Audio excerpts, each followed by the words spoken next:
Students, Assalamu alaikum and welcome to the today's lecture. The topic we will cover during today's lecture is web project management. आज का lecture start करने से पहले हम ये देखते हैं कि हमने प्रीवियस लेक्चर में कौन कौन से टॉपिक्स पढ़े थे. प्रीवियस लेक्चर में हमने सॉफ्टवेयर प्रोसेस मॉडल्स के बारे में पढ़ा. इसमें हमने देखा कि वो मेजर एक्टिविटीज़ कौन कौन सी हैं जिन्हें हम परफॉर्म करते हैं during software process development process. इसमें हमने देखा कि हमें जो मेजर एक्टिविटीज़ हैं वो सॉफ्टवेयर स्पेसिफिकेशन, जिसमें हम ये स्पेसिफाई करते हैं कि इस जो सॉफ्टवेयर हम डेवलप करने जा रहे हैं इसने कौन कौन से फंक्शंस परफॉर्म करने हैं और उन फंक्शंस के ऊपर कौन कौन सी ही कंस्ट्रेंट्स हैं. इसके बाद हमने डिज़ाइन की एक्टिविटी पढ़ी, जिसमें हमने ये देखा कि हम डिज़ाइन फेज़ में जो सिस्टम है उसका आर्किटेक्चर जो है वो उसे डिफ़ाइन करते हैं. इसके बाद हमने जो है टेस्टिंग की एक्टिविटी को पढ़ा, जिसमें हमने देखा कि जो यूनिट टेस्ट और सिस्टम टेस्ट और एक्सेप्टेंस टेस्ट, इन टेस्ट के थ्रू हम वैलिडेट करते हैं कि जो सिस्टम हमने डेवलप किया है ये कस्टमर्स की रिक्वायरमेंट्स को मीट करता है या नहीं. और फाइनली जो है वो सॉफ्टवेयर एवोल्यूशन के अगर फ्यूचर में यूज़र की जो है वो रिक्वायरमेंट्स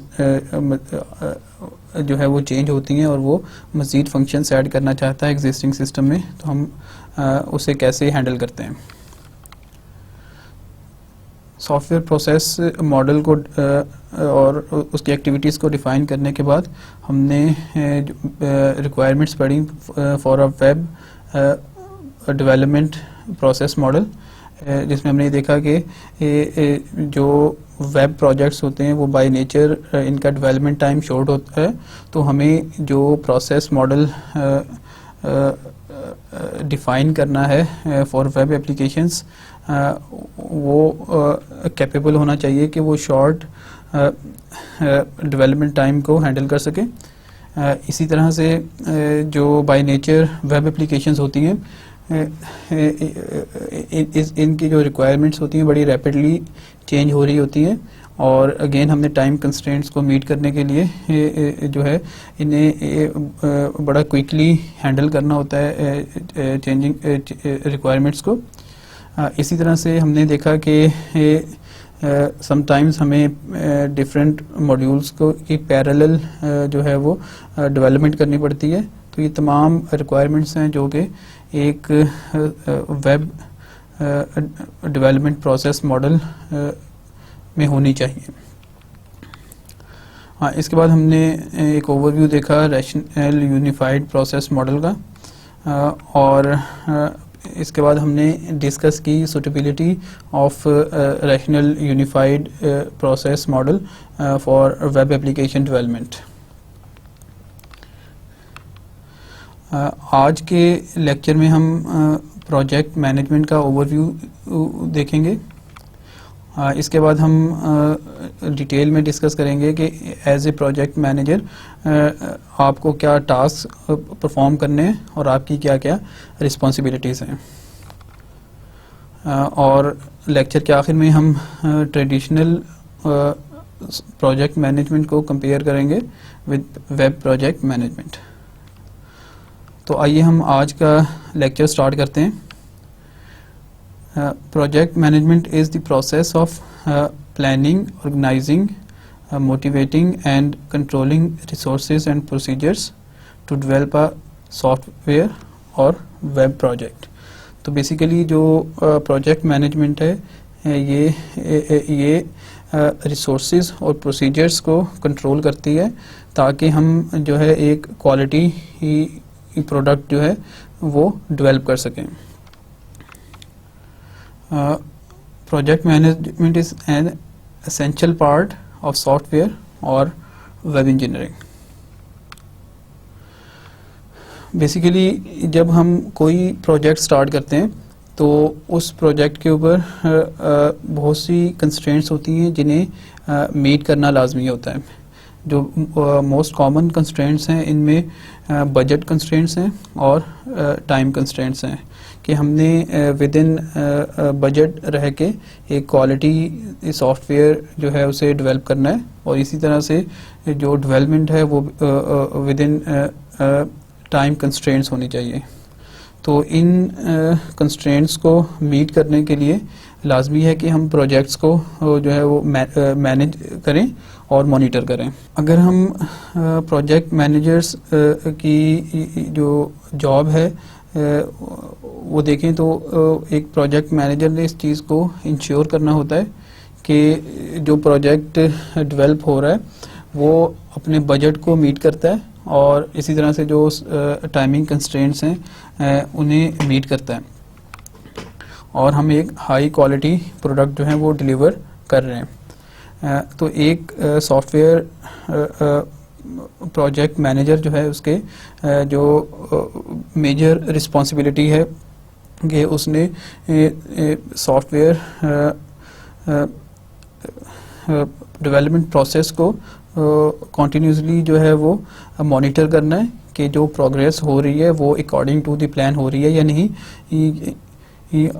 और अगर कहीं पे कोई इशू रेज होता है तो उस इशू को रिजॉल्व करना, ये भी जो है वो सॉफ्टवेयर प्रोजेक्ट मैनेजर की रिस्पॉन्सिबिलिटी है।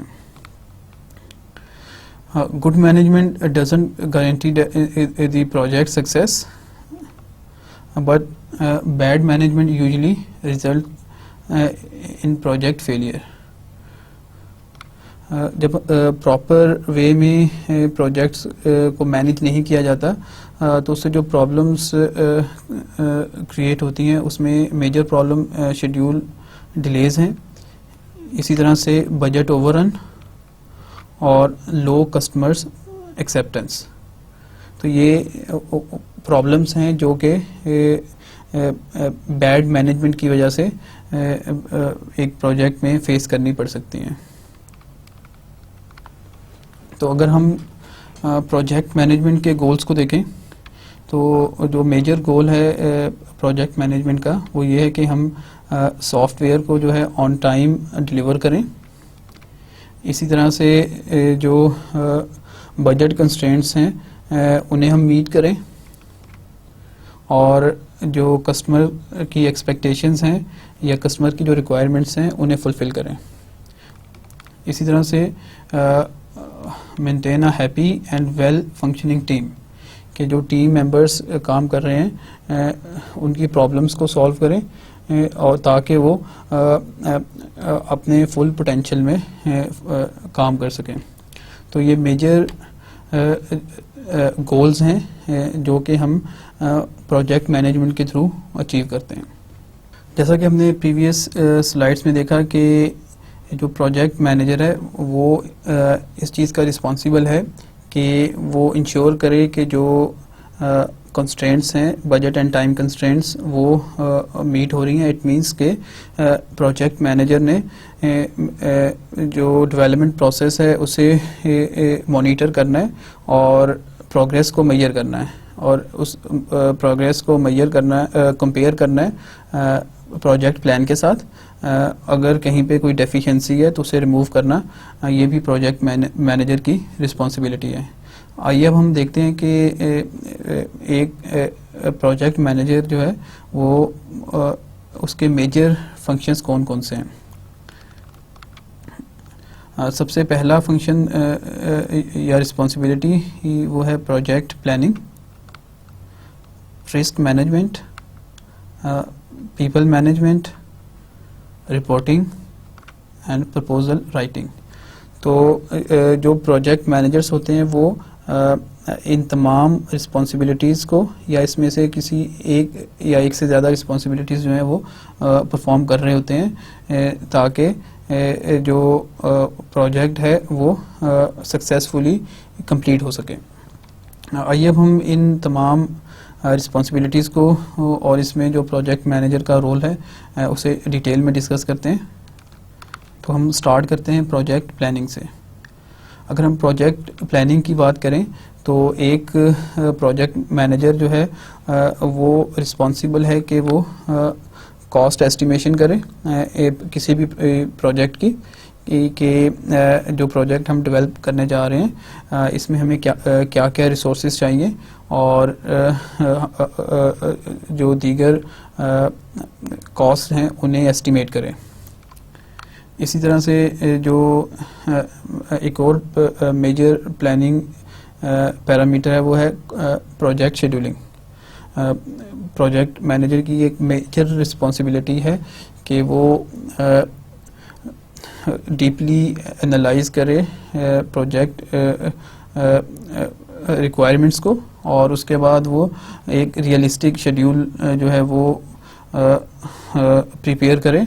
इसी तरह से रिसोर्स एलोकेशन ये भी प्रोजेक्ट प्लानिंग का पार्ट है कि जो सॉफ्टवेयर प्रोजेक्ट मैनेजर है वो डिसाइड करता है कि हमें किस फंक्शन को परफॉर्म करने के लिए रिसोर्सेज को हमने किन रिसोर्सेज को यूज़ करना है। तो ये ओवरऑल प्लानिंग जो है ये एक मेजर रिस्पॉन्सिबिलिटी है एक सॉफ्टवेयर प्रोजेक्ट मैनेजर की। इसी तरह से जब इनिशियल प्लानिंग हो जाती है जिसमें ये डिसाइड हो जाता है कि हमारे सॉफ्टवेयर प्रोजेक्ट की जो है वो कॉस्ट क्या होगी, प्रोजेक्ट शेड्यूल क्या होगा और कौन कौन से रिसोर्सेज जो हैं वो हमें चाहिए इस प्रोजेक्ट को कंप्लीट करने के लिए। इसके बाद जो सॉफ्टवेयर प्रोजेक्ट मैनेजर है उसका रोल ये है कि वो डेवलपमेंट प्रोसेस को मॉनिटर करें। अब मॉनिटरिंग के दौरान जो चीज़ें इंश्योर करनी होती हैं एक सॉफ्टवेयर प्रोजेक्ट मैनेजर ने उसमें पहली तो ये है कि उसने इंश्योर करना होता है कि जो वर्क हो रहा है वो अकॉर्डिंग टू स्टैंडर्ड्स हो रहा है। और इसी तरह से जो मॉनिटरिंग का सेकंड ऑब्जेक्टिव है वो ये है कि जो काम हो रहा है वो अकॉर्डिंग टू द बजट और टाइम कंस्ट्रेंट्स हो रहा है, क्योंकि जो सक्सेस है किसी भी प्रोजेक्ट की वो बेस करती है कि वो विद इन बजट हो और विद इन शेड्यूल हो। अगर हम प्रोजेक्ट प्लानिंग की बात करें तो 3 डिफरेंट स्टेजेस आती हैं जहाँ पे प्लानिंग इन्वॉल्व होती है। सबसे पहली स्टेज है प्रपोजल स्टेज। जब भी कोई कंपनी जो है वो किसी भी प्रोजेक्ट के लिए बिड करती है तो अगर प्रोजेक्ट मैनेजर ये डिसाइड करता है कि हमारे पास जो अवेलेबल रिसोर्सेज हैं वो फिजिबल हैं कि हम किसी प्रोजेक्ट को कंप्लीट कर सकते हैं, तो फिर प्रोजेक्ट मैनेजर ने ये डिसाइड करना होता है कि हम इस प्रोजेक्ट के लिए क्या प्राइस जो है वो ऑफ़र करेंगे। बेसिकली जो प्राइस है प्राइस एस्टिमेशन है किसी भी सॉफ्टवेयर के लिए एट प्रपोजल टाइम, ये बहुत क्रिटिकल होता है। प्रोजेक्ट मैनेजर जो है वो जो डिफरेंट प्राइस फैक्टर्स हैं उन्हें एस्टिमेट करता है और उसके बाद एक रियलिस्टिक प्राइस जो है वो ऑफ़र करता है। अगर हम प्राइस की बात करें तो प्राइस में जो है एफर्ट कॉस्ट शामिल होती है, इसी तरह से सॉफ्टवेयर, हार्डवेयर और ट्रैवलिंग, ये मेजर फैक्टर्स हैं किसी भी सॉफ्टवेयर के प्राइसिंग के। एफर्ट्स जो है इसमें वो कॉस्ट शामिल है जो कि डेवलपर्स और सॉफ्टवेयर इंजीनियर्स को पे किया जाता है। इसी तरह से जो सॉफ्टवेयर और हार्डवेयर कॉस्ट है इसमें जो स्पेसिफिक सॉफ्टवेयर और हार्डवेयर चाहिए उसके लिए हमें उसकी कॉस्ट क्या होगी। और इसी तरह से अगर ट्रैवलिंग करनी पड़ती है फॉर एग्जांपल सॉफ्टवेयर इंस्टॉल करने के लिए या ट्रेनिंग के लिए, तो वो कॉस्ट भी शामिल करके प्रोजेक्ट मैनेजर जो है वो एक प्राइस एस्टिमेट लगाता है और वो ऑफ़र करता है किसी भी प्रोजेक्ट के लिए। अब प्राइस एस्टिमेट लगाते हुए प्रोजेक्ट मैनेजर को ये भी जहन में रखना पड़ता है कि वो एक ऐसी रियलिस्टिक प्राइस जो है वो ऑफ़र करे जो कि बाकी कंपटीटर्स से बेहतर हो, ताकि प्रोजेक्ट को जो है वो विन किया जा सके। तो इनिशियल जो प्लानिंग है उसमें हमारे पास रिसोर्सेज की फिजिबिलिटी और जो कॉस्ट एस्टिमेट है, ये मेजर प्लानिंग होती है एट प्रपोजल टाइम। जब हम कोई प्रोजेक्ट विन कर लेते हैं और हमने प्रोजेक्ट स्टार्ट करना होता है, तो इस स्टेज पे जो प्लानिंग डिसीजंस एक प्रोजेक्ट मैनेजर को लेने पड़ते हैं, उसमें जो बेसिक डिसीजन है कि इस प्रोजेक्ट के ऊपर कौन कौन लोग जो हैं वो काम करेंगे। तो ये एक मेजर प्लानिंग होती है एट स्टार्टअप टाइम। इसी तरह से प्रोजेक्ट मैनेजर का रोल ये भी होता है कि वो डिसाइड करे कि इस प्रोजेक्ट को हमने कितने इंक्रीमेंट्स में डेवलप करना है, और हर इंक्रीमेंट के लिए को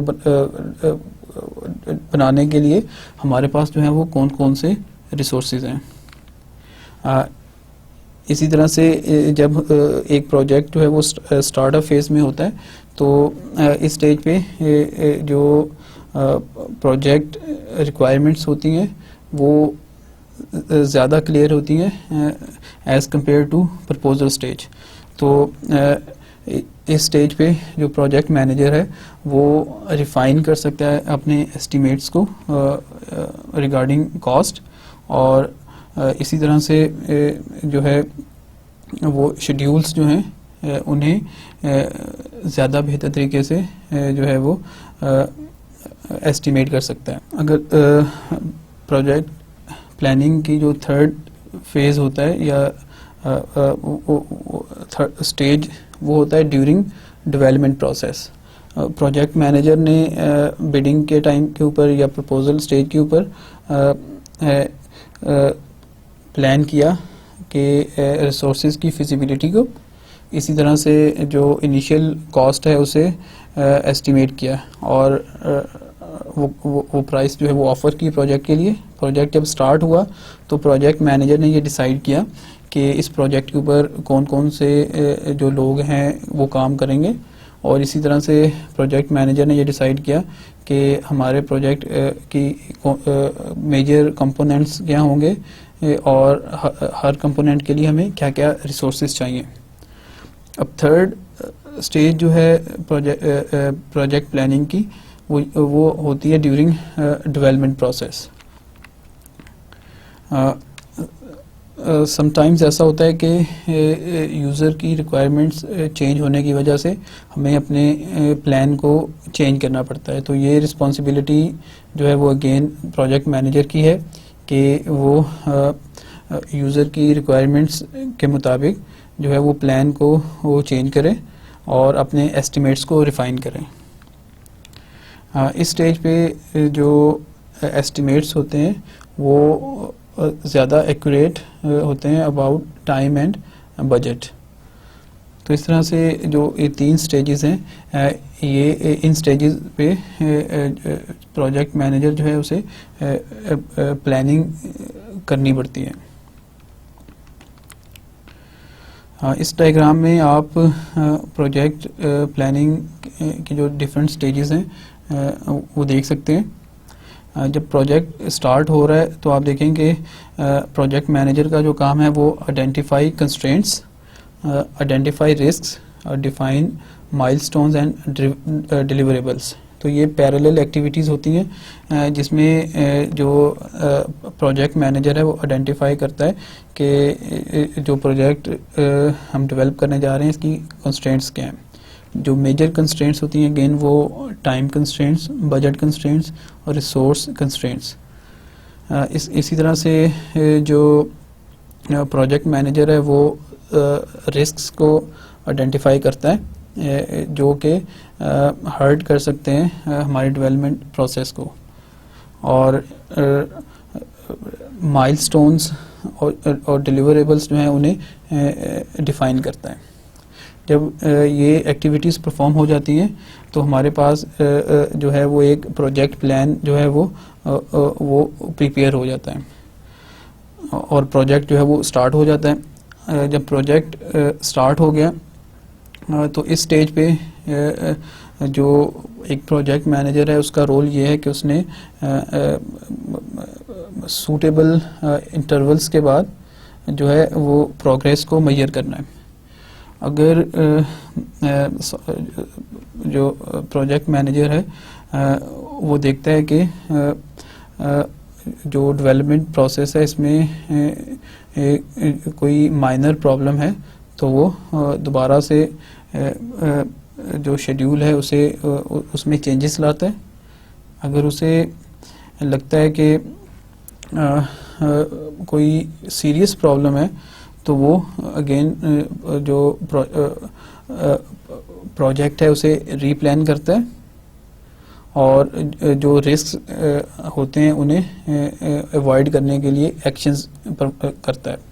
लेकिन अगर प्रोजेक्ट मैनेजर ये समझता है कि जो करंट डेवलपमेंट हो रही है वो अकॉर्डिंग टू द प्लान हो रही है तो वो इसी प्रोसेस को कंटिन्यू रखता है। अब ये जो एक्टिविटी है प्रोग्रेस को मेजर करने की, ये through out the development process जारी रहती है और अनटिल के हमारे पास जो है वो प्रोजेक्ट फिनिश हो जाता है। तो इस तरह से आप देखेंगे जो प्रोजेक्ट प्लानिंग है वो बिल्कुल स्टार्ट जो है किसी भी प्रोजेक्ट का वहाँ से स्टार्ट होती है और फिनिश टाइम तक प्रोजेक्ट जो है उसे उसकी प्लानिंग करनी पड़ती है एक प्रोजेक्ट मैनेजर को।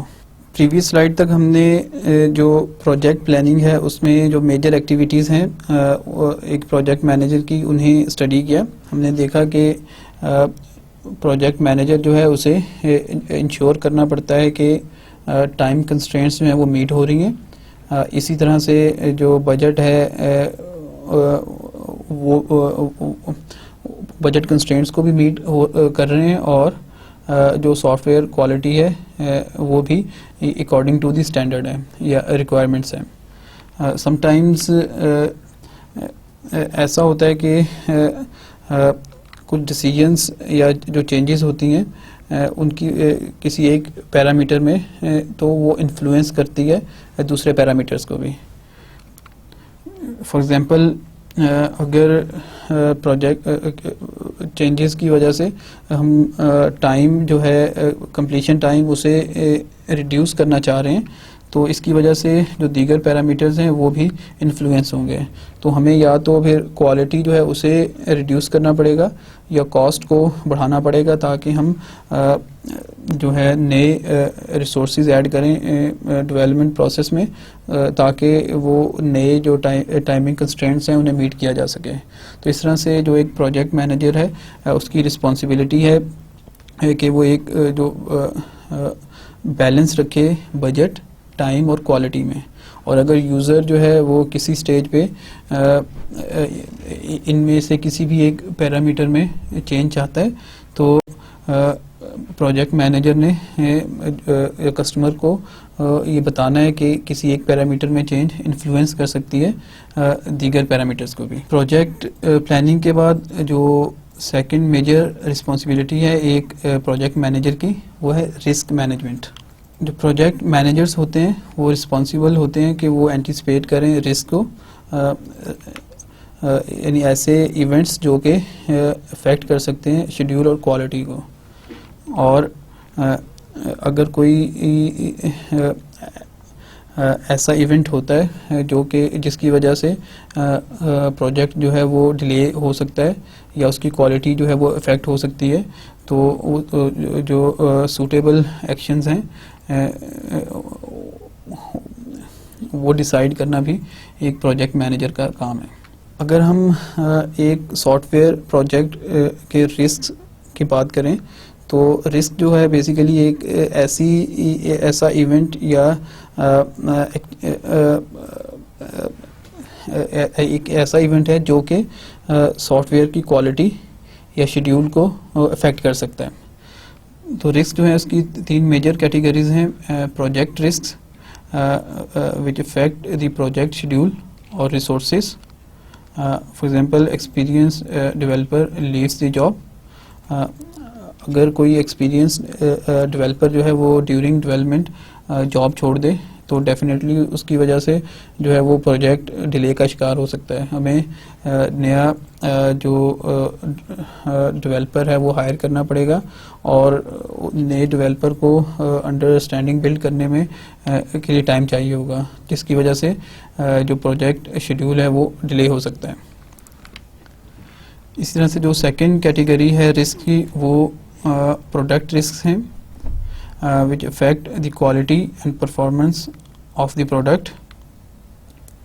अगर आप इसकी एग्जांपल लें तो आपने एक कंपोनेंट परचेज किया जो कि रिक्वायर्ड था किसी प्रोजेक्ट को डेवलप करने के लिए, लेकिन लेटर स्टेज पे ये ऑब्ज़र्व हुआ कि ये एक सूटेबल कंपोनेंट जो है एक सूटेबल कंपोनेंट नहीं है और ये प्रॉपर्ली जो है या एक्सपेक्टेड फंक्शनैलिटी परफॉर्म नहीं कर रहा.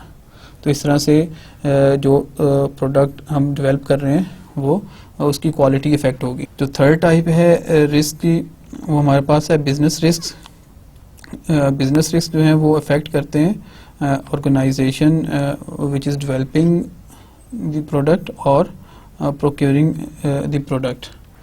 तो बिजनेस रिस्क जो है वो उनकी अगर एग्जांपल लें तो competitor introduced a new product के जो प्रोडक्ट आप डेवलप कर रहे हैं आपके किसी कंपटीटर ने उसी तरह की प्रोडक्ट जो है वो आपसे पहले डेवलप करके मार्केट में लॉन्च कर दिया है, तो डेफिनेटली उस प्रोडक्ट के लिए ज़्यादा बेहतर चांसेस हैं कि वो मार्केट शेयर कैप्चर कर सकें. तो इस तरह से हमने देखा कि जो डिफरेंट रिस्क कैटेगरीज हैं वो कौन कौन सी हैं और जिसमें हमने प्रोजेक्ट रिस्क और प्रोडक्ट रिस्क और बिजनेस रिस्क को देखा. तो अब एक प्रोजेक्ट मैनेजर है, इसकी मेजर एक रिस्पॉन्सिबिलिटी है कि वो एंटिसिपेट करे कि जो प्रोजेक्ट हम डेवलप करना चाह रहे हैं इस प्रोजेक्ट में प्रोजेक्ट से रिलेटेड कौन कौन से रिस्क हैं और इसी तरह से इन रिस्क को अवॉइड करने की जो स्ट्रेटजीज हैं वो डेवलप करना भी एक प्रोजेक्ट मैनेजर का काम है. अगर हम प्रोजेक्ट मैनेजमेंट अगर हम रिस्क मैनेजमेंट के प्रोसेस को देखें तो जो पहली स्टेज है रिस्क मैनेजमेंट की वो है रिस्क आइडेंटिफिकेशन. तो इस स्टेज में जो प्रोजेक्ट मैनेजर है वो किसी वो प्रोडक्ट जिसे हम डेवलप कर रहे हैं उससे रिलेटेड जो रिस्क हैं उन्हें आइडेंटिफाई करता है, जिनमें प्रोडक्ट रिलेटेड रिस्क हैं, ऑर्गेनाइजेशनल रिस्क हैं, इसी तरह से जो टीम है उससे रिलेटेड रिस्क हैं, टूल्स जो हैं उससे रिलेटेड रिस्क हैं. तो इस स्टेज पे प्रोजेक्ट मैनेजर जो है वो रिस्क को आइडेंटिफाई करता है और उसके बाद जो है एक लिस्ट ऑफ पोटेंशियल रिस्क जो है वो जनरेट करता है. तो इस स्टेज की जो आउटपुट होती है बेसिकली एक लिस्ट होती है जिसमें जो पोटेंशियल रिस्क हैं उसकी डिटेल होती है. रिस्क आइडेंटिफिकेशन के बाद प्रोजेक्ट मैनेजर जो है वो रिस्क एनालिसिस करता है. इस फेज़ में जो है जो रिस्क प्रीवियस स्टेज में हमने आइडेंटिफाई किए थे उन्हें एनालाइज करने के बाद उनके अकरेंस के चांसेस को देखा जाता है और उसकी बेस के ऊपर जो है उन्हें प्रायोरिटीज़ असाइन की जाती हैं. तो जिस रिस्क के अकरेंस के चांसेस ज़्यादा हों अकॉर्डिंगली उसे हाई प्रायोरिटी रिस्क रखा जाता है और जिसके अकरेंस के चांसेस कम हों उसे लो प्रायोरिटी पे रखा जाता है. जब रिस्क एनालिसिस हो गए तो इसके बाद जो प्रोजेक्ट मैनेजर है उसका जो टास्क आता है वो होता है रिस्क प्लानिंग. रिस्क प्लानिंग में जो रिस्क हैं उन्हें अवॉइड करने की स्ट्रेटजीज़, इसी तरह से जो है उन्हें मिनिमाइज करना। तो ये बेसिक टास्क होते हैं और जो प्रोजेक्ट मैनेजर का रोल होता है वो ये है कि वो ऐसी स्ट्रेटजीज डेवलप करें कि जो रिस्क हैं उन्हें अवॉइड किया जा सके, उन्हें मिनिमाइज किया जा सके। प्रोजेक्ट मैनेजर ने रिस्क आइडेंटिफाई कर लिए, रिस्क के एनालिसिस कर लिए और रिस्क प्लानिंग कर ली। अब इसके बाद जो फेज़ है रिस्क मैनेजमेंट का वो मॉनिटरिंग है। तो इस फेज़ में जो प्रोजेक्ट मैनेजर है वो मॉनिटर करता है और इन केस के कोई रिस्क अगर अकर होता है तो वो दोबारा से उसके एनालिसिस करके इन स्टेप्स को रिपीट करता है। तो इस तरह से आप देखेंगे रिस्क आइडेंटिफिकेशन, उसके बाद रिस्क एनालिसिस, रिस्क प्लानिंग और रिस्क मॉनिटरिंग। तो ये मेजर फेजेस हैं रिस्क मैनेजमेंट के और इनका जो बेसिक ऑब्जेक्टिव होता है वो यही होता है कि हम बजट और टाइम कंस्ट्रेंट्स जो हैं उन्हें इंश्योर कर सकें। प्रोजेक्ट प्लानिंग और रिस्क मैनेजमेंट, इसके बाद जो थर्ड मेजर रिस्पॉन्सिबिलिटी है एक प्रोजेक्ट मैनेजर की वो है पीपल मैनेजमेंट। बेसिकली जब कोई प्रोजेक्ट स्टार्ट होता है तो प्रोजेक्ट मैनेजर ने जो अवेलेबल टीम है उसमें से लोगों को चूज़ करना होता है कि इस स्पेसिफिक प्रोजेक्ट के ऊपर कौन कौन से लोग काम करेंगे। तो ये एक बेसिक रोल है प्रोजेक्ट मैनेजर का। इसी तरह से प्रोजेक्ट मैनेजर जो है उसने वर्किंग रूल्स जो हैं वो भी डिफ़ाइन करने हैं ताकि जो टीम वो डेवलप कर रहा है वो ज़्यादा बेहतर तरीके से काम कर सके। अगर हम वेब डेवलपमेंट टीम की बात करें तो इसकी जो करैक्टरिस्टिक्स हैं उनमें सबसे पहले मल्टी डिसिप्लिनरी कि अगर एक वेब डेवलपमेंट टीम जो है वो सिलेक्ट करनी है एक प्रोजेक्ट मैनेजर ने तो वो लोग जो होते हैं वो डाइवर्स फील्ड से होते हैं। फॉर एग्जांपल वेब डेवलपर्स चाहिए, इसी तरह से कंटेंट राइटर्स चाहिए, डिज़ाइनर्स चाहिए। तो डिफरेंट फील्ड्स के जो लोग होते हैं उन्हें जो है सिलेक्ट करना पड़ता है एक प्रोजेक्ट मैनेजर को। इसी तरह से पैरेललिज्म, बेसिकली जो वेब एप्लीकेशंस होती हैं वो बाय नेचर उनका डेवलपमेंट टाइम बहुत कम होता है। जो प्रोजेक्ट मैनेजर है उसने समटाइम्स एक जो बड़े टास्क हैं उसे सब टास्क में डिवाइड करके डिफरेंट सब ग्रुप्स को असाइन करना होता है और उन सब टास्क को पैरेलल एग्जीक्यूट करना होता है।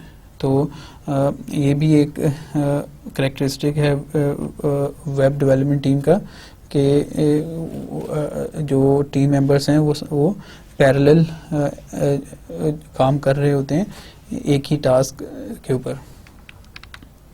इसी तरह से जो वेब डेवलपमेंट टीम होती है यूजुअली इसका स्मॉल साइज़ होता है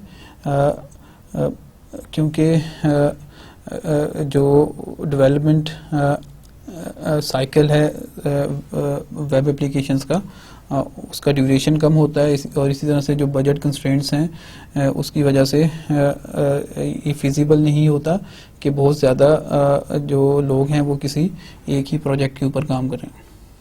तो ये मेजर करैक्टरिस्टिक्स हैं एक वेब डेवलपमेंट टीम के। जैसा कि हमने प्रीवियस स्लाइड में देखा कि एक वेब डेवलपमेंट टीम जो है उसमें मल्टीपल फील्ड्स के जो एक्सपर्ट्स होते हैं वो काम कर रहे होते हैं। तो समटाइम्स जो है डिफरेंट एक्सपर्टीज़ की वजह से लोगों में जो है वो कन्फ्लिक्ट्स रेज होती हैं। अब इन कन्फ्लिक्ट्स को सॉल्व करना ये भी प्रोजेक्ट मैनेजर की रिस्पॉन्सिबिलिटी है। अब जैसा कि हमने पहले भी देखा कि जो डेवलपमेंट टाइम होता है वो कंपैरेटिवली शॉर्ट होता है वेब एप्लीकेशंस के केस में। तो अब प्रोजेक्ट मैनेजर जो है उसने उस जो कॉन्फ्लिक्ट्स हैं उन्हें बहुत अर्ली जो है रिजॉल्व करना है, ताकि वो प्रोजेक्ट टाइमिंग या शेड्यूल जो है उसे अफेक्ट ना हो। इसी तरह से समटाइम्स शॉर्ट डेवलपमेंट टाइम की वजह से ही सब ऑप्टिमल जो सॉल्यूशन है उन्हें भी एक्सेप्ट करना पड़ता है प्रोजेक्ट मैनेजर को। फॉर एग्जांपल एक ड्यूरिंग डेवलपमेंट ये बात सामने आती है कि जो टेक्नोलॉजी हम यूज़ कर रहे हैं इससे बेहतर टेक्नोलॉजी भी एग्जिस्ट करती है, लेकिन उस नई टेक्नोलॉजी से फेमिलियर होने के लिए डेवलपर्स को टाइम चाहिए होता है। तो प्रोजेक्ट मैनेजर ने अब ये डिसाइड करना है कि अगर हम नई टेक्नोलॉजी की तरफ जाते हैं तो इससे जो बजट शेड्यूल है वो इफ़ेक्ट हो सकता है, तो वो एग्जिस्टिंग टेक्नोलॉजी को ही यूज़ करेगा जो कि एक सब ऑप्टिमल सॉल्यूशन है किसी प्रॉब्लम के लिए। तो इस तरह से ये तमाम डिसीजंस जो हैं वो लेने पड़ते हैं एक प्रोजेक्ट मैनेजर को। अगर हम एक वेब डेवलपमेंट टीम की कंपोजिशन की बात करें तो हमारे पास जो है वो एक प्रोजेक्ट मैनेजर जो है उसने डिफरेंट रोल्स जो हैं उसके लिए लोगों को सिलेक्ट करना होता है।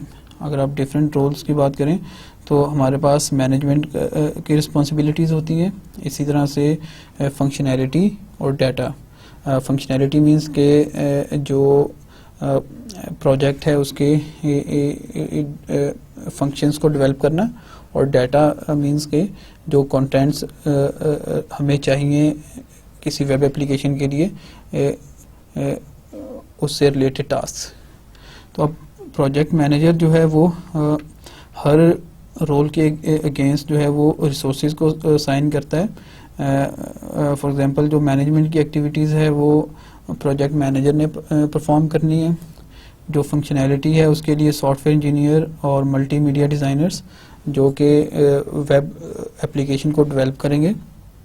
इसी तरह से जो डाटा या कंटेंट्स चाहिए वेब एप्लीकेशन के लिए तो उसके लिए हमें डोमेन एक्सपर्ट और बिजनेस एक्सपर्ट जो कि उस प्रोडक्ट से रिलेटेड डोमेन के एक्सपर्ट होते हैं वो हमें प्रोवाइड करेंगे। तो इस तरह से सूटेबल लोगों को जो है वो सिलेक्ट करना ये प्रोजेक्ट मैनेजर की एक मेजर रिस्पॉन्सिबिलिटी है। हमने अभी तक जो रिस्पॉन्सिबिलिटीज़ डिस्कस की हैं एक प्रोजेक्ट मैनेजर की, उसमें हमारे पास project planning, number 2 risk management and number 3 जो है वो पीपल मैनेजमेंट। इसी तरह से एक और मेजर रिस्पॉन्सिबिलिटी वो है किसी प्रोजेक्ट मैनेजर की, वो है reporting. Project managers are responsible for reporting on progress of a project to customers and managers of the company. जैसा कि हमने पहले भी डिस्कस किया, एक प्रोजेक्ट मैनेजर जो है वो प्रोजेक्ट डेवलपमेंट प्रोसेस के दौरान कंटिन्यूसली जो है वो प्रोग्रेस को मेजर करता है। अब ये प्रोजेक्ट मैनेजर की ही रिस्पॉन्सिबिलिटी है कि वो कस्टमर्स जिनके लिए प्रोडक्ट डेवलप की जा रही है उन्हें प्रोग्रेस जो है उससे इन्फॉर्म रखे, और इसी तरह से जो मैनेजर्स हैं उन्हें भी डेवलपमेंट प्रोग्रेस जो है उससे इन्फॉर्म रखें। तो इस तरह की जो रिपोर्ट्स हैं या डॉक्यूमेंट्स जनरेट करना जो कि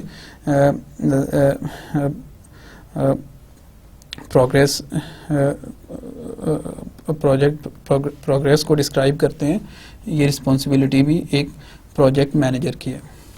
रिपोर्टिंग के बाद जो एक और बहुत क्रिटिकल टास्क है प्रोजेक्ट मैनेजर का वो है प्रपोजल राइटिंग।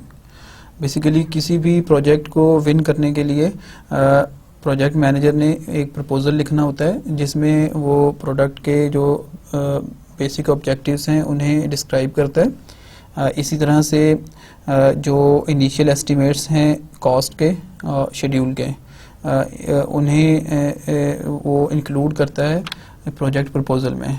तो ये जो प्रोजेक्ट प्रपोजल होता है इसी पे डिपेंड करता है कि जो ऑर्गेनाइजेशन है वो प्रोजेक्ट विन करती है या नहीं। तो इस तरह से ये भी एक क्रिटिकल टास्क है एक प्रोजेक्ट मैनेजर का। अभी तक के लेक्चर में हमने देखा कि प्रोजेक्ट मैनेजमेंट है क्या और एज ए प्रोजेक्ट मैनेजर कौन कौन से टास्क आपको परफॉर्म करने पड़ते हैं। आइए अब हम कुछ गोल्डन रूल्स हैं फॉर प्रोजेक्ट मैनेजर्स उन्हें देखते हैं। सबसे पहला जो रूल है वो take care of ethics in the team. Number 2 stress the importance of different application knowledge for the project. इसमें बेसिकली जो प्रोजेक्ट मैनेजर है उसने मोटिवेट करना है टीम मेंबर्स को कि वो नए और डिफरेंट जो टेक्नोलॉजीज़ हैं उन्हें सीखे, जिसकी वजह से प्रोजेक्ट की जो डेवलपमेंट है वो बेहतर हो सके। एक और मेजर रूल जो कि बहुत अहम है वेब एप्लीकेशन डेवलपमेंट में वो ये है कि प्रोजेक्ट मैनेजर ने कॉन्फ्लिक्ट्स को बड़ा क्विकली रिजॉल्व करना है। जैसा कि हम पहले भी बता चुके हैं कि जो वेब एप्लीकेशन डेवलपमेंट है वो यूजुअली इसका डेवलपमेंट टाइम बड़ा शॉर्ट होता है। तो प्रोजेक्ट मैनेजर जो है जितना क्विकली कॉन्फ्लिक्ट्स को रिजॉल्व करेगा उतना ही कम इफेक्ट होगा प्रोजेक्ट शेड्यूल। इसी तरह से कॉन्फ्लिक्ट्स को रिजॉल्व करते हुए इस चीज़ को श्योर करना है कि कोई not team member is a winner और a loser all the time, कि प्रोजेक्ट मैनेजर किसी एक स्पेसिफिक जो टीम मेंबर्स हैं उन्हीं को फेवर ना करे, इसी तरह से हमेशा किसी स्पेसिफिक टीम मेंबर के अगेंस्ट ना जाए। तो ये एक अहम रूल है वेब प्रोजेक्ट डेवलपमेंट के लिए। इसी तरह से explain to each team member his और her roles and responsibilities continuously. जो प्रोजेक्ट मैनेजर है उसने टीम मेंबर्स के जो रोल्स एंड रिस्पॉन्सिबिलिटीज़ हैं उन्हें कॉन्टीन्यूसली जो है वो बताना है टीम मेंबर्स को, ताकि जो टीम मेंबर्स हैं वो अपनी रिस्पॉन्सिबिलिटीज़ जो हैं उनसे फेमिलियर हों और अकॉर्डिंगली जो है उन्हें फुलफ़िल करें। इसी तरह से वेब प्रोजेक्ट मैनेजमेंट का एक और अहम रूल है वो identify parallel developments. Time and budget constraints को मीट करने के लिए प्रोजेक्ट मैनेजर जो है उसने जो पैरेलल एक्टिविटीज़ हैं उन्हें प्लान करना है और उन्हें जो है वो पैरेलल एग्जीक्यूट करना है। तो ये भी एक अहम रूल है फॉर वेब प्रोजेक्ट मैनेजमेंट। इसी तरह से distribute documentation task to team members fairly according to their scope.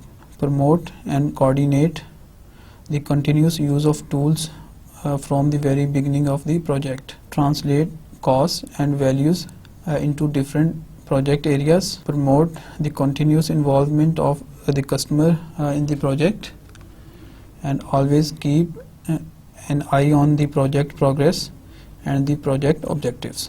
आप इन रूल्स में देखें कि जो प्रोजेक्ट मैनेजर है वो डॉक्यूमेंटेशन के जो टास्क हैं उन्हें तमाम टीम मेंबर्स पे बड़ा फेयरली डिस्ट्रीब्यूट करना है और इस चीज़ को जहन में रखना है कि किसी स्पेसिफिक पर्सन को वही टास्क असाइन किया जाए जिसमें वो एक्सपर्ट हो। इसी तरह से जो एक और अहम पॉइंट है वो ये है कि प्रोजेक्ट मैनेजर ने कस्टमर को जिसके लिए प्रोडक्ट जो है वो डेवलप किया जा रहा है उसे ज़्यादा से ज़्यादा इन्वॉल्व प्रोजेक्ट में, ताकि वो जो कस्टमर है वो प्रोग्रेस को जो है वो देख सके और कोई चेंजेस चाहिए तो उन्हें आइडेंटिफाई कर सके। और जो लास्ट रूल है हमारे पास वो कि जो प्रोजेक्ट मैनेजर है उसने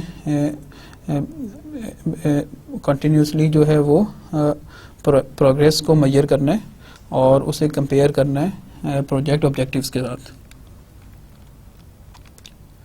तो इस तरह से ये जो रूल्स डिफाइन हुए हैं वेब प्रोजेक्ट मैनेजमेंट के लिए, इन्हें जो है वो अडॉप्ट करके एक मैनेजमेंट को बेहतर किया जा सकता है। अभी तक के लेक्चर में हमने जो है प्रोजेक्ट मैनेजमेंट का ओवरव्यू देखा और इसी तरह से जो प्रोजेक्ट मैनेजर्स है उसकी मेजर रिस्पॉन्सिबिलिटीज़ को डिस्कस किया और फिर आखिर में हमने एक प्रोजेक्ट मैनेजर के लिए जो गोल्डन रूल्स हैं वो हमने डिफ़ाइन किए। आइए लेक्चर के आखिर में हम ट्रेडिशनल प्रोजेक्ट मैनेजमेंट और वेब प्रोजेक्ट मैनेजमेंट को कंपेयर करते हैं। इसके लिए हम कुछ पैरामीटर्स हैं प्रोजेक्ट मैनेजमेंट के जो कि मैनेज कर जिसकी बेस के ऊपर हम ट्रेडिशनल और वेब प्रोजेक्ट मैनेजमेंट को कंपेयर करेंगे। सबसे पहला जो पैरामीटर है हमारे पास वो है मेन ऑब्जेक्टिव। अगर हम ट्रेडिशनल प्रोजेक्ट मैनेजमेंट की बात करें तो हमारा जो बेसिक ऑब्जेक्टिव होता है वो ये होता है कि create a quality product at lowest possible cost. लेकिन अगर हम वेब प्रोजेक्ट मैनेजमेंट की बात करें तो इसका जो मेन ऑब्जेक्टिव होता है वो ये होता है create a usable product in shortest possible time. अब देखेंगे ये जो ऑब्जेक्टिव है वो दोनों टाइप्स की जो प्रोडक्ट्स हैं उनके नेचर पे डिपेंड करता है। जो कन्वेंशनल डेस्कटॉप एप्लीकेशंस होती हैं इसमें जो क्वालिटी है वो हाईएस्ट प्रायोरिटी रखती है और जो प्रोजेक्ट मैनेजर होता है वो इस तरह से चीज़ों को प्लान करता है कि क्वालिटी ही इफ़ेक्ट हुए बगैर हम मिनिमम कॉस्ट में इस प्रोडक्ट को डेवलप कर लें। लेकिन जब बात आती है वेब एप्लीकेशंस की तो बाय नेचर वेब एप्लीकेशंस जो हैं उन्हें बड़ा क्विकली जो है वो डेवलप और रिलीज़ करना होता है क्योंकि जो वेब एप्लीकेशंस हैं वो मार्केट कंपटीशन की वजह से जो है उनका रिलीज़ जो है वो सक्सेस को अफेक्ट कर सकती है। तो जो प्रोडक्ट जितना जल्दी रिलीज़ होगा उसके पास उतने ही ज़्यादा चांसेस हैं कि वो मार्केट में अपना शेयर जो है वो बढ़ा सके। तो जब हम आते हैं वेब प्रोजेक्ट मैनेजमेंट की तरफ तो यहाँ पे हमारा जो ऑब्जेक्टिव होता है कि हमने शॉर्टेस्ट पॉसिबल टाइम में एक यूजेबल यानी क्वालिटी जो है वो सब ऑप्टिमल हो लेकिन जो डेवलपमेंट है वो शॉर्टेस्ट पॉसिबल टाइम में हो। तो ये दोनों में जो ट्रेडिशनल प्रोजेक्ट मैनेजमेंट है और वेब प्रोजेक्ट मैनेजमेंट उसके मेन ऑब्जेक्टिव्स में ये फ़र्क होता है। इसी तरह से अगर हम प्रोजेक्ट साइज़ की बात करें तो जो ट्रेडिशनल प्रोजेक्ट मैनेजमेंट होती है इसमें जो प्रोजेक्ट्स मैनेज किए जाते हैं वो मीडियम टू लार्ज स्केल होते हैं और जो रिसोर्सेज या लोग जो हैं वो चाहिए होते हैं वो हमारे पास 10 to 100 पीपल इवन इससे भी ज़्यादा लोग जो हैं वो चाहिए होते हैं प्रोडक्ट को डेवलप करने के लिए। लेकिन अगर हम इसी को कंपेयर करें वेब प्रोजेक्ट मैनेजमेंट में तो कंपैरेटिवली जो कम लोग हैं उन्हें मैनेज करना पड़ता है एक प्रोजेक्ट मैनेजर को। तो ऑन एवरेज 6 और प्लस माइनस 3 जो है वो लोग यूजुअली काम कर रहे होते हैं एक वेब एप्लीकेशन के ऊपर। तो आप देखें कि जो ट्रेडिशनल प्रोजेक्ट मैनेजमेंट है इसमें जो पीपल मैनेजमेंट से रिलेटेड रिस्पॉन्सिबिलिटीज़ हैं वो ज़्यादा होती हैं एक प्रोजेक्ट मैनेजर की as compare to web project management. लेकिन जो इशू होता है वेब प्रोजेक्ट मैनेजमेंट में वो ये है कि जो लोग काम कर रहे होते हैं एक वेब एप्लीकेशन के ऊपर वो मल्टीपल डिसिप्लिन्स जो हैं उससे बिलोंग करते हैं।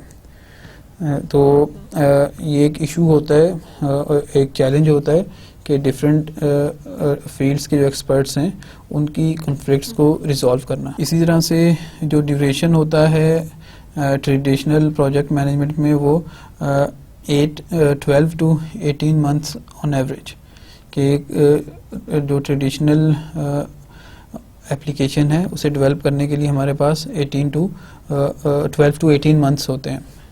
इसी तरह से अगर हम वेब एप्लीकेशंस की बात करें तो यूजुअली हमें 3 to 6 मंथ्स जो है वो डेवलपमेंट टाइम होता है एक वेब एप्लीकेशन का। तो अगेन आप देखेंगे चूँकि वेब एप्लीकेशन डेवलपमेंट का टाइम कम है तो जो डिसीजंस हैं वो बड़े क्विकली लेने हैं एक प्रोजेक्ट मैनेजर ने। जो कन्फ्लिक्ट्स आती हैं टीम मेंबर्स के दरमियान में उन्हें अगेन बड़ी क्विकली रिजॉल्व करना है ताकि जो टाइम कंस्ट्रेंट्स हैं उन्हें मीट किया जा सके। इसी तरह से जो है पैरेललिज्म उसे आइडेंटिफाई करना है कि कौन से टास्क हैं जो कि पैरेलल हम एग्जीक्यूट कर सकते हैं। इसी तरह से जो नई टेक्नोलॉजीज़ हैं उसे सीखने के लिए जो डिसीजंस हैं वो भी लेने ताकि बजट और जो टाइम शेड्यूल है वो अफेक्ट ना हो। लेकिन अगर हम जब ट्रेडिशनल प्रोजेक्ट मैनेजमेंट की बात करते हैं क्योंकि उसका ड्यूरेशन ज़्यादा होता है तो उसमें जो है ज़्यादा टाइम होता है एक प्रोजेक्ट मैनेजर के पास कि वो इश्यूज़ को रिजॉल्व कर सके। कॉस्ट की अगर हम बात करें तो जो ट्रेडिशनल एप्लीकेशंस होती हैं इनकी कॉस्ट कंपैरेटिवली ज़्यादा होती है वेब एप्लीकेशन से। तो इसमें भी जो लिमिटेशन है एक वेब प्रोजेक्ट मैनेजर की वो यही है कि उसके पास जो बजट है वो लिमिटेड है और उसने उसी लिमिटेड बजट के अंदर रहते हुए जो रिक्वायर्ड प्रोडक्ट है उसे डेवलप करना है। जबकि जो ट्रेडिशनल प्रोजेक्ट मैनेजर है उसके पास ज़्यादा चॉइसेस हैं कि वो डिसीजंस ले सके क्वालिटी को इम्प्रूव करने के लिए। कॉस्ट के बाद हम बात करें अगर डेवलपमेंट अप्रोच की तो जो ट्रेडिशनल प्रोजेक्ट मैनेजमेंट है इसमें जो डेवलपमेंट अप्रोच यूज़ होती है वो ज़्यादा सिस्टमेटिक होती है बेस्ड ऑन रिक्वायरमेंट्स और यूजुअली हम इसे डिफरेंट फेजेस में डिवाइड करते हैं और ये डॉक्यूमेंटेशन ड्रिवन होती है। जबकि जो वेब एप्लीकेशन डेवलपमेंट है इसमें हमारे पास यूजुअली एजाइल मेथड्स को यूज़ किया जाता है जिसमें हमारा फोकस जो होता है वो प्रोडक्ट को डेवलप करने पे होता है और मिनिमम डॉक्यूमेंटेशन जो है वो रिक्वायर्ड होती है। अगेन आप देखें कि चूँकि वेब एप्लीकेशंस का जो डेवलपमेंट टाइम है वो कम है, हमारे पास बहुत ज़्यादा टाइम नहीं होता कि हम प्लानिंग के ऊपर स्पेंड कर सकें।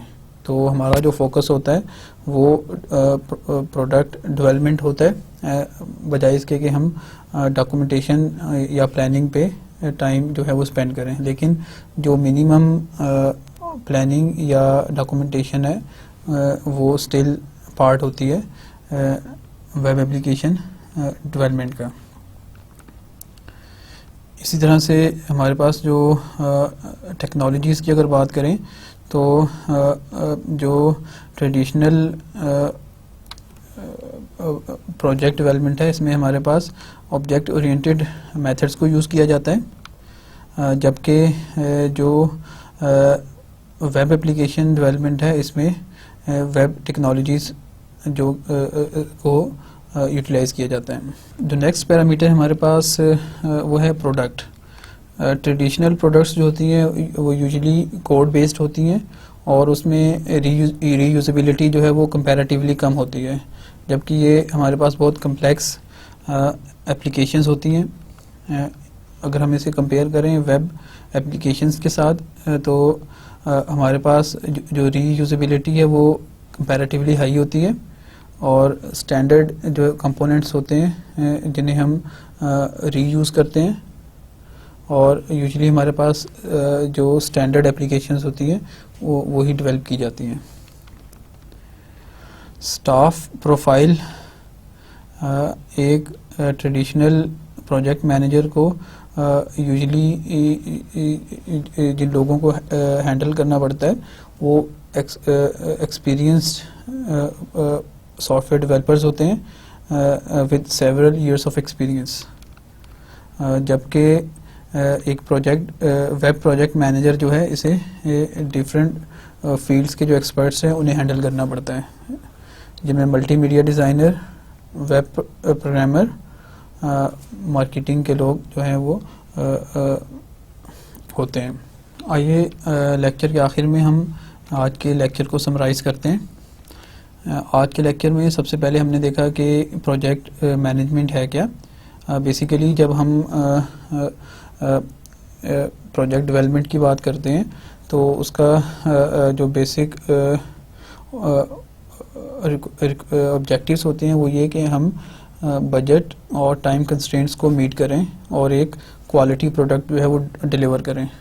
तो प्रोजेक्ट मैनेजमेंट जो है वो इसलिए ज़रूरी है ताकि हम इन ऑब्जेक्टिव्स को मीट कर सकें। इसके बाद हमने जो मेजर रिस्पॉन्सिबिलिटीज़ या टास्क हैं एक प्रोजेक्ट मैनेजर के उन्हें डिस्कस किया, जिसमें हमने देखा कि प्लानिंग जो है वो एक मेजर रिस्पॉन्सिबिलिटी है एक प्रोजेक्ट मैनेजर की। प्लानिंग में जो मेजर डिसीजंस लेने पड़ते हैं एक प्रोजेक्ट मैनेजर को वो कॉस्ट एस्टिमेट करना, इसी तरह से जो शेड्यूल्स हैं वो प्रिपेयर करना और जो प्रोजेक्ट है उसकी डेवलपमेंट को मॉनिटर करना। तो ये मेजर प्लानिंग डिसीजंस हैं एक प्रोजेक्ट मैनेजर के लिए। जो सेकंड मेजर रिस्पॉन्सिबिलिटी है एक प्रोजेक्ट मैनेजर की वो है रिस्क मैनेजमेंट। रिस्क मैनेजमेंट में उन फैक्टर्स को आइडेंटिफाई करना होता है एक प्रोजेक्ट मैनेजर ने जो कि प्रोजेक्ट को अफेक्ट कर सकते हैं। हमारे पास डिफरेंट टाइप के जो रिस्क हैं उसमें प्रोजेक्ट रिस्क जिनकी वजह से प्रोजेक्ट डिले हो सकता है, प्रोडक्ट रिस्क जो है जो कि प्रोडक्ट की क्वालिटी को अफेक्ट करते हैं, और इसी तरह से हमारे पास जो है बिजनेस रिस्क होते हैं जो कि ऑर्गेनाइजेशन को अफेक्ट करते हैं। तो इन तमाम रिस्क को आइडेंटिफाई करना और उसे अवॉइड और मिनिमाइज़ करने की जो स्ट्रेटजीज़ हैं वो डिफ़ाइन करना ये प्रोजेक्ट मैनेजर का रोल है। Third major responsibility project manager की वो है पीपल मैनेजमेंट। इसमें बेसिकली प्रोजेक्ट मैनेजर ने ये डिसाइड करना होता है कि किसी स्पेसिफिक प्रोजेक्ट के लिए कौन कौन से लोग जो हैं वो काम करेंगे और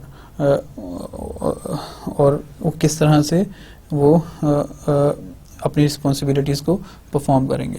तो लोगों को सिलेक्ट करना, उन लोगों को टास्क असाइन करना, ये मेजर रोल है प्रोजेक्ट मैनेजर का। इसी तरह से रिपोर्टिंग, जिसमें जो प्रोजेक्ट मैनेजर है वो डेवलपमेंट की प्रोग्रेस को मेजर करता है और कस्टमर और कंपनी के जो मैनेजर्स हैं उन्हें इन्फॉर्म करता है। और फाइनली जो हमारे पास मेजर रिस्पॉन्सिबिलिटी है एक प्रोजेक्ट मैनेजर की, वो है प्रपोजल राइटिंग, जिसमें जो प्रोजेक्ट मैनेजर है वो प्रपोजल डिफाइन करता प्रपोजल लिखता है और उस प्रपोजल की बेस के ऊपर ही एक कंपनी जो है वो प्रोजेक्ट को विन कर सकती है। तो प्रपोजल में जो है वो प्रोजेक्ट मैनेजर ने इनिशियल कॉस्ट एस्टीमेट, शेड्यूल और जो प्रोजेक्ट है उसके ऑब्जेक्टिव्स ये डिफाइन करने होते हैं। तो ये प्रपोजल लिखना ये भी एक रिस्पॉन्सिबिलिटी है प्रोजेक्ट मैनेजर की। इसके बाद हमने जो डिफरेंट पैरामीटर्स हैं उसकी बेस के ऊपर ट्रेडिशनल और वेब प्रोजेक्ट मैनेजमेंट को कंपेयर किया। अगर आप आज के लेक्चर से रिलेटेड मज़ीद मटेरियल स्टडी करना चाहें तो इसमें वेब इंजीनियरिंग की बुक का चैप्टर नंबर 9 है, और इसी तरह से जो समरविले की सॉफ्टवेयर इंजीनियरिंग की बुक है इसका चैप्टर नंबर 22। तो इन दो चैप्टर्स में आप मटेरियल जो है वो स्टडी कर सकते हैं आज के टॉपिक से रिलेटेड। इसके साथ ही हम आज के लेक्चर को ख़त्म करते हैं। इंशाल्लाह नेक्स्ट लेक्चर में हम रिक्वायरमेंट इंजीनियरिंग के ऊपर बात करेंगे। तब तक के लिए अल्लाह हाफिज़।